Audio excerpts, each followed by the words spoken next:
ഒരുവൻ മാത്രം 10,000 പേരെ പരമസുന്ദരനായ മണവാളനൊരുവൻ മാത്രം. ഹല്ലേലൂയ. സ്തോത്രം.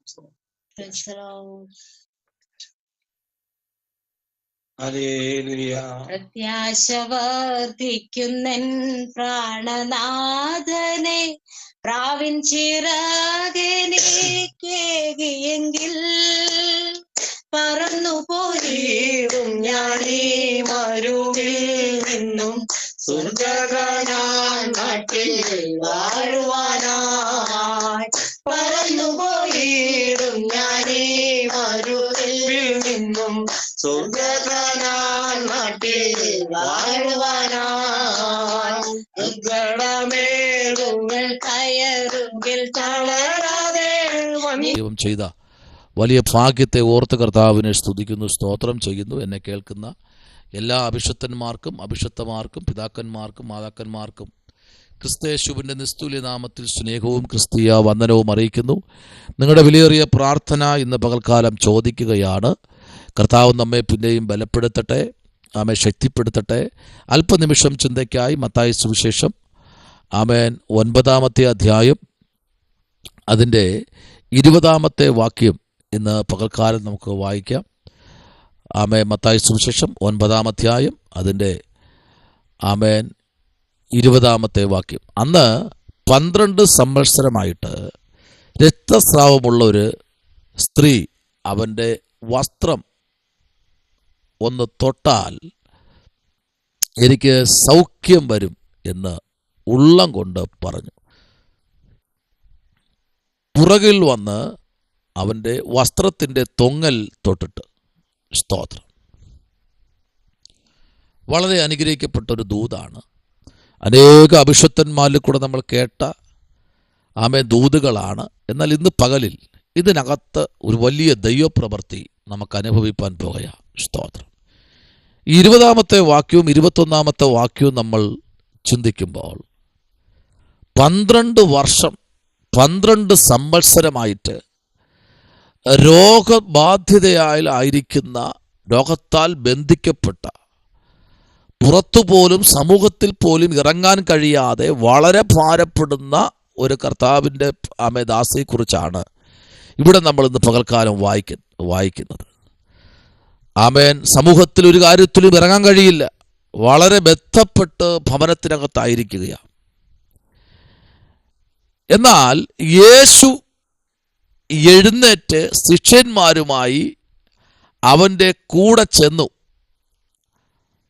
നോക്കൂ, യേശു പോകുന്നതിൻ്റെ പുറകെ അന്ന് 12 സംവത്സരമായിട്ട് രക്തസ്രാവമുള്ള ഒരു സ്ത്രീ അവൻ്റെ വസ്ത്രം മാത്രം ഒന്ന് തൊട്ടാൽ, കണ്ടോ, ആ വസ്ത്രത്തിൽ നിന്ന് തൊട്ടാലെങ്കിലും എനിക്ക് സൗഖ്യം വരും. ഇന്ന് പകൽക്കാലം ഒരു സൗഖ്യത്തിന് വേണ്ടി ആഗ്രഹിക്കുന്ന ആരോടൊക്കെയോ ദൈവാത്മാവ് ദൂതായി പറയുന്നു. ദൈവകുഞ്ഞെ ശമനപരകതുനി, നിനക്കൊരു സൗഖ്യമാണോ നീ ആഗ്രഹിക്കുന്നത്? എനിക്ക് ആ യേശുവിനെ ഒന്ന് ആ വസ്ത്രത്തിലെങ്കിലും ഒന്ന് തൊട്ടാൽ, അത്ര വിശ്വാസം നിങ്ങൾക്ക് ഇന്ന് പകൽക്കാലമുണ്ടോ? ആമേൻ. അത്ര വിശ്വാസം ഈ ബുധനാഴ്ച നിങ്ങൾക്കുണ്ടോ? ഉണ്ടെങ്കിൽ ഇന്ന് പകലിൽ ഈ മെസ്സേജ് തീരും മുൻപേ നിങ്ങളുടെ ശരീരത്തിൽ ദൈവാത്മാവിൻ്റെ കരം വയ്ക്കാൻ പോകുകയാണ്. സ്തോത്രം. ഈ സഹോദരിക്കുണ്ടായിരുന്ന വിടുതൽ, ഈ സഹോദരിക്കുണ്ടായ വിശ്വാസം, ഈ സഹോദരിയുടെ മേൽ വ്യാപരിച്ച ദൈവത്തിൻ്റെ പരിശുദ്ധ ആത്മാവ്, ആമേൻ, ഈ പരിശുദ്ധാത്മാവ് അവളുടെ ശരീരത്തെ ശുദ്ധമാക്കി. ഒരു സ്ഥലത്തും അവൾക്ക് പോകാൻ കഴിയാതെ വളരെ ഭാരപ്പെട്ട് വൈദ്യന്മാരാൽ പല വൈദ്യന്മാരായി ചികിത്സിച്ചിട്ടും ഒരു ഭേദവുമില്ല, സകലവും നശിച്ചു. എന്നാൽ അവൾക്കൊരു വിശ്വാസം അകത്ത് വന്നു. ആ യേശു വലിയ അത്ഭുതങ്ങൾ ചെയ്തവനാണല്ലോ. യേശുവിൻ്റെ വസ്ത്രവും തൊട്ടാൽ, ആ തൊങ്ങലിൽ നിങ്ങൾ തൊട്ടാൽ, ഒന്ന് ആ തൊട്ട് കഴിഞ്ഞാൽ, ഞാനിങ്ങനെ ചിന്തിക്കുകയാണ്, നമ്മൾ കടയിൽ നിന്ന് ബെഡ്ഷീറ്റൊക്കെ വാങ്ങുമ്പോൾ, ആമേൻ, സഹോദരിമാർക്കറിയാം, അല്ലെങ്കിൽ അഭിഷക്തന്മാർക്കറിയാം, നമ്മൾ ബെഡ്ഷീറ്റൊക്കെ വാങ്ങുമ്പോൾ അതിൻ്റെ കട്ട് ചെയ്യുന്ന ഭാഗമാണ് തൊങ്ങലെന്ന് പറയുന്നത്. ആ നൂലുകളൊക്കെ ഇങ്ങനെ വല്ലാണ്ടിരിക്കുന്ന ഭാഗം. അപ്പോൾ ഈ ഭാഗത്ത് ആണ് ആ സഹോദരി തൊട്ടത്. അവിടെ തൊട്ട എന്ത് കിട്ടാനാ ആ നൂലുകളിൽ? പക്ഷെ അവളുടെ വിശ്വാസം വലുതായിരുന്നു. ഇന്ന് പകൽ വിശ്വാസത്തിൻ്റെ അളവ് കൂടട്ടെ, വർദ്ധിക്കട്ടെ. വിശ്വാസത്തിൻ്റെ അളവുകൾ വർദ്ധിക്കട്ടെ. ഷാമന ഹസ്തുന രകൽക്കനാദി അളവുകൾ വർദ്ധിക്കട്ടെ ഇന്ന് പകൽ. ആ അളവ് ഇന്ന് പകൽക്കാലം വർദ്ധിച്ച് മുമ്പിലോട്ട് വരട്ടെ. ശബല രകൽക്കനാദി യേശുവിൻ്റെ നാമത്തിൽ ആ അളവ് ഇന്ന് പകൽക്കാലം നിന്റെ ജീവിതത്തിൽ ആമേൻ അത് ശക്തമായി വെളിപ്പെടണം. Price the Lord. ശക്തമായി ആ വിശ്വാസത്തിൻ്റെ അകത്തളം ഇന്ന് പകലിൽ എത്രത്തോളം വിശ്വാസമുണ്ടോ അത്രത്തോളം നിന്റെ ജീവിതത്തിനകത്ത് ഒരു വിടുതൽ ഇന്ന് പകൽക്കാലം വ്യാപരിക്കണം. സ്തോത്രം. നോക്കൂ, 9-ാം അധ്യായത്തിന് 2-ാം വാക്യം. അവിടെ ചിലർ കിടക്കമേൽ കിടന്നിരുന്നു. ഒരു പക്ഷപാതക്കാരനെ അവൻ്റെ അടുക്കൽ കൊണ്ടുവന്നു. യേശു അവരോട് വിശ്വാസം കണ്ടിട്ട് പക്ഷപാതക്കാരനോട്, മകനെ ധൈര്യമായിരിക്കുക, നിന്റെ പാപങ്ങൾ മോചിച്ചു തന്നിരിക്കുന്നു എന്ന് പറഞ്ഞു. നോക്കിക്കേ, പക്ഷപാതക്കാരനല്ല വിശ്വാസം. വിശ്വാസം ഉണ്ടായിരുന്നത് ആർക്കെന്നറിയാമോ? പക്ഷപാതക്കാരനല്ല.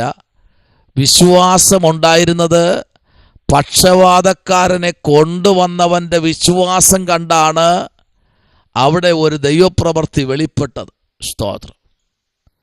ആമേൻ. ഒരു വിശ്വാസം അവിടെ കത്തി ജ്വലിക്കുകയാണ്.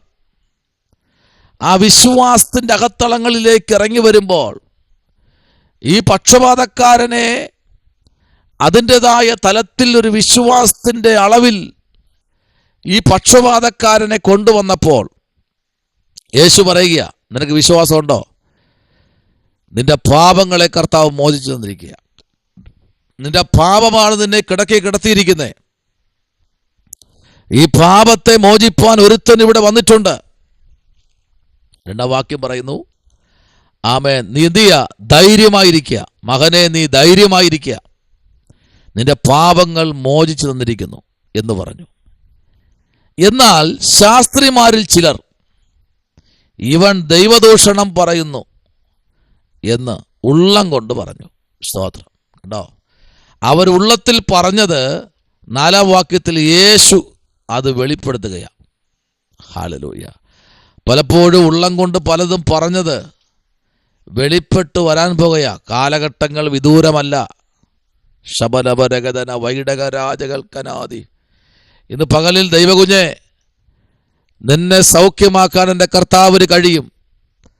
പലരോടും നിന്റെ വിഷയങ്ങൾ ഷെയർ ചെയ്തപ്പോൾ നിന്നെ പരിഹസിച്ചെങ്കിൽ അവൻ്റെ വസ്ത്രം മാത്രം ഒന്ന് തൊട്ടാൽ എനിക്ക് സൗഖ്യം വരുമെന്ന് ഉള്ളം കൊണ്ട് പറഞ്ഞു. സ്തോത്രം. ഉള്ളം കൊണ്ട് അവൾ പറഞ്ഞു. ഉള്ളം, ഹൃദയത്തിൽ പറയണം സൗഖ്യം കിട്ടുമെന്ന്. നിന്റെ ഹൃദയത്തിനകത്തൊരു സൗഖ്യത്തിൻ്റെ ശക്തി ഇന്ന് വൽക്കാലം വെളിപ്പെടട്ടെ. ആമേൻ. ഓടയെ ഒടിക്കാത്തവൻ, പുകയുന്ന തിരിയെ കെടുത്താത്തവൻ, ഇന്ന് പകലിൽ നിന്റെ ശരീരത്തിനകത്തേക്ക് വ്യാപരിക്കുന്ന ഒരു ദൈവപ്രവൃത്തി. ഏതൊക്കെയോ ചില രോഗമണ്ഡലങ്ങൾ, ഏതൊക്കെയോ ചില പ്രയാസങ്ങൾ, ചില കിഡ്നി പ്രശ്നങ്ങൾ, ചില സ്റ്റോൺ പ്രശ്നങ്ങൾ, ചില മൈഗ്രീൻ്റെ പ്രശ്നങ്ങൾ, ചില അസ്ഥി സംബന്ധമായ ചില പ്രശ്നങ്ങൾ, സ്തോത്രം. ഇന്ന് പകൽക്കാലം ചില ഉദര സംബന്ധമായ ചില പ്രശ്നങ്ങൾ. ദൈവം പറയുന്നു, ഇല്ല, നിന്റെ വിഷയത്തിൽ ഇന്ന് പകൽക്കാലം മറുപടി തന്നിരിക്കുക. ഒരു ജയം നിന്റെ ജീവിതത്തിൽ വെളിപ്പെട്ടിരിക്കുകയാ. ഒരു അത്ഭുതം സംഭവിച്ചിരിക്കുകയാണ്. ആമേൻ. ചെറിയ അത്ഭുതമല്ല കേട്ടോ, വലിയ മിറക്കൽ നിന്റെ ശരീരത്തിൽ കർത്താവ് അയച്ചുകൊണ്ടിരിക്കുകയാണ്. ശംഭവരാജകൽക്കനാദി. ചെറിയ അത്ഭുതമല്ല, വലിയ അത്ഭുതം. ആർക്കും തടയാൻ കഴിയാത്തൊരു അത്ഭുതം നിന്റെ ശരീരത്തിൽ ദൈവം അയച്ചുകൊണ്ടിരിക്കുക. Praise the Lord. ഹല്ലേലൂയ. ആ കർത്താവിലേക്ക് നമുക്ക് ഏൽപ്പിക്കാം.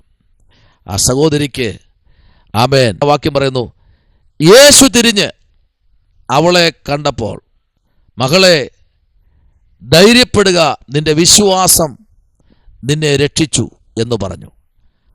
ആ നാഴിക മുതൽ സ്ത്രീക്ക് സൗഖ്യം വന്നു. ഹല്ലേലൂയ. നിന്നെ ധൈര്യപ്പെടുത്തുന്ന ദൈവം, നിന്നെ ഭയപ്പെടുത്തുന്ന ദൈവമല്ല, നിന്നെ ധൈര്യപ്പെടുത്തുന്ന ദൈവം. ഈ പ്രഭാതത്തിൽ ആരോട് പറയുന്നു? നിന്നെ ധൈര്യപ്പെടുത്തുന്ന, ഈ ബുധനാഴ്ച നിന്നെ ധൈര്യപ്പെടുത്തുന്ന, നിന്നെ ബലപ്പെടുത്തുന്ന, നിന്നെ ശക്തിപ്പെടുത്തുന്ന, നിന്നെ ഒന്നുമില്ല എന്ന് പറഞ്ഞവരുടെ ദേശത്ത് നിന്നെ എല്ലാം ഉള്ളവനാക്കി നിർത്തുന്ന, നിന്നെ എല്ലാം ഉള്ളവളാക്കി നിർത്തുന്ന ഒരു ദൈവം പറയുന്നു, മകളെ നീ ധൈര്യമായിരിക്കുക, നീ ധൈര്യമായി യാത്ര ചെയ്തോ. നിന്നെ ആർക്കും പേടിപ്പിക്കാൻ കഴിയത്തില്ല, നിന്നെ ആർക്കും തൊടുവാൻ കഴിയത്തില്ല. നീ ധൈര്യമായി യാത്ര പുറപ്പെട്ടോ, ഞാൻ നിന്റെ മുൻപിലുണ്ട്. ഹല്ലേലൂയ. കർത്താവിലേക്ക് ഏൽപ്പിക്കാം, കണ്ണുകളടയ്ക്കാം, പ്രാർത്ഥിക്കാം. പരിശുദ്ധനായ ദൈവമേ, സ്വർഗ്ഗീയ നല്ല പിതാവേ, അനുഗ്രഹിക്കപ്പെടുന്ന നല്ല പകലിനായ സ്തോത്രം. ദൈവജനത്തെ അനുഗ്രഹിക്കണം, അത്ഭുതം ചെയ്യും. യേശുവിൻ നാമത്തിൽ തന്നെ ആമേൻ.